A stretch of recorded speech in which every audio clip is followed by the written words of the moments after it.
Hey guys, welcome to this episode of Context is King. I'm Rebecca Brayton, and with me as always is WatchMojo founder and CEO Ashkan Kabersrushan to discuss how some YouTube rules have changed across various European countries and how that's going to apply worldwide and to us maybe.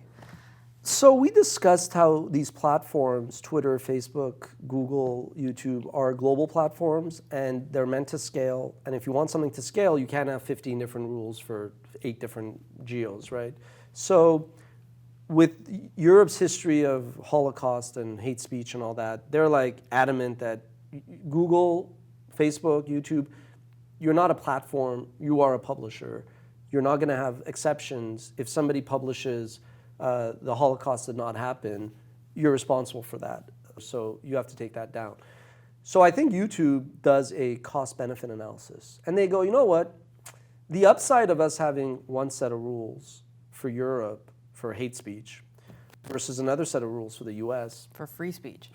Well, to ban hate speech. No, I know, but like, yes, isn't okay. hate speech protected under free speech laws? So great point. So exactly. And this shows you people's true colors.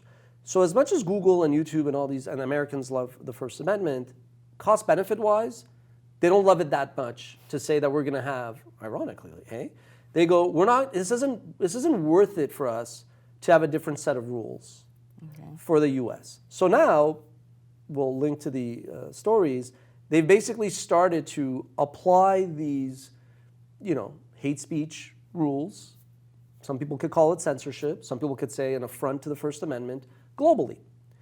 Are they going to do the same thing for copyright in the face of Article 13 or 17? Are they going to do this for many other things?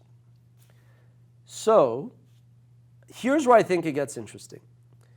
YouTube is all about watch time. They need people to stay on the platform. So whereas free speech and the First Amendment doesn't actually bring them that much value because there's enough content on the platform and it's not really something they can quantify. I actually think that they're going to push back against Article 17 and certain nations are going to push back like Poland. But I think certain countries like Germany and France are going to adopt a very strict interpretation of Article 17, meaning, hey, WatchMojo can't upload top 10 endgame moments.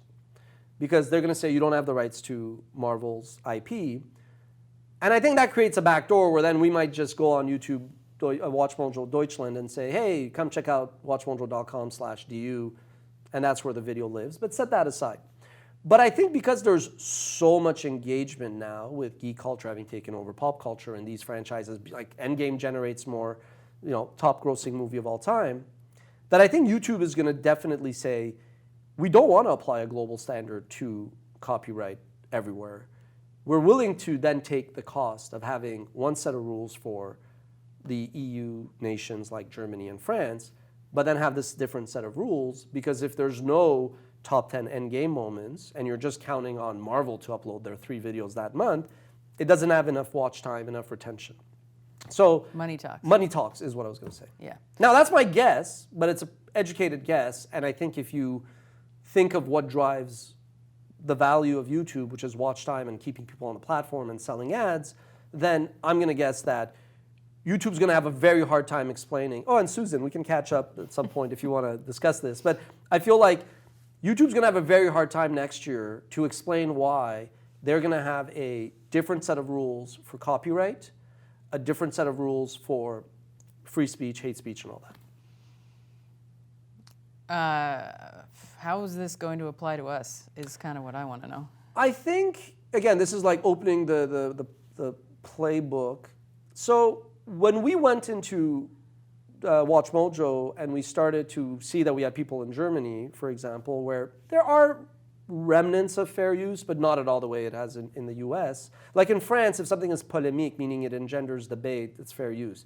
In Japan, there's remnants of fair use. Germany doesn't really have fair use. You can argue certain things, but let's just assume Germany is like the black hole of fair use and copyright. I always said, look, we are serving Germans worldwide, that there are some people in Germany watching this English content is different.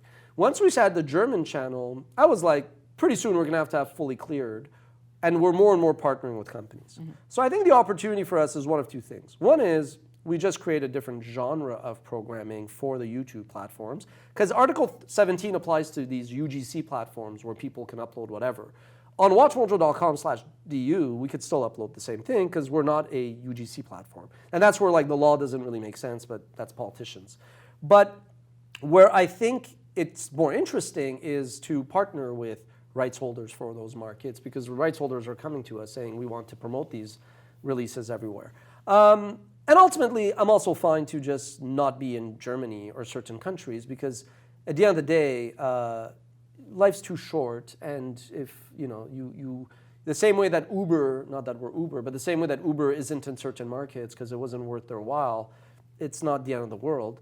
But good entrepreneurs, when they see threats or weaknesses, they find a way to turn them into opportunities and strengths. So I think in the end, where we are in our company history, there's probably a lot more upside and opportunities.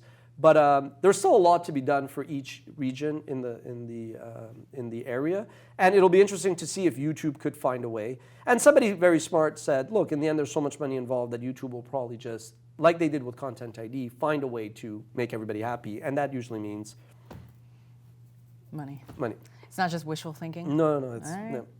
Well, let us know what you guys think in the comments, and we will see you next time.